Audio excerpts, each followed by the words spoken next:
வணக்கம் மக்களே, நம்ம வீட்டில் இன்னைக்கு என்ன lunch, weekend lunch, Saturday lunch பார்த்தீங்கன்னா ரொம்ப சிம்பிளுங்க.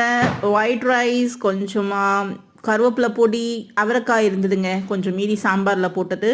ஸோ அதை கொஞ்சம் ஃப்ரை பண்ணியாச்சு. அண்ட் பொடலங்காய் கடலப்பருப்பு கூட்டு.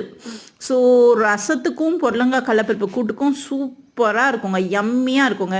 நிறைய பேர் இதை டேஸ்ட் பண்ணியிருக்கீங்களான்னு தெரியல. பட் ரசம் வச்சுட்டு நீங்கள் ஏதாவது ஒரு கூட்டு, அப்பளங்கடலப்பருப்பு கூட்டு, பொடலங்காய் கூட்டு, இல்லைன்னா பீன்ஸ் கேரட் போட்டு பச்சைப்பருப்பு போட்டு கூட்டு செஞ்சு சாப்பிட்டிங்கன்னா அந்த ரசம், அந்த தயிர், மோருக்கு இந்த கூட்டு காம்பினேஷன் செம்ம டாப்பாக இருக்குங்க. அதை நீங்கள் ட்ரை பண்ணி பாருங்கள். ஸோ இது வந்து பார்த்திங்கன்னா கடலப்பருப்பு வந்து கொஞ்சமாக எடுத்து ஊற வச்சுட்டு அதை விசில் விட்டுட்டு கொஞ்சம் மஞ்சத்தூள், பெருங்காயம், உப்பு, வெங்காயம், தக்காளி, பொடலங்காய், கொஞ்சமாக மிளகாத்தூள், நல்லா ஒரு 4-5 விசில் விட்டுட்டு நல்லா மத்துக்கட்டை போட்டு மசிச்சுட்டு கடுகு, சீரகம், கருவேப்பிலை போட்டு தாளிச்சிட்டிங்கன்னா கூட்டு ரெடி.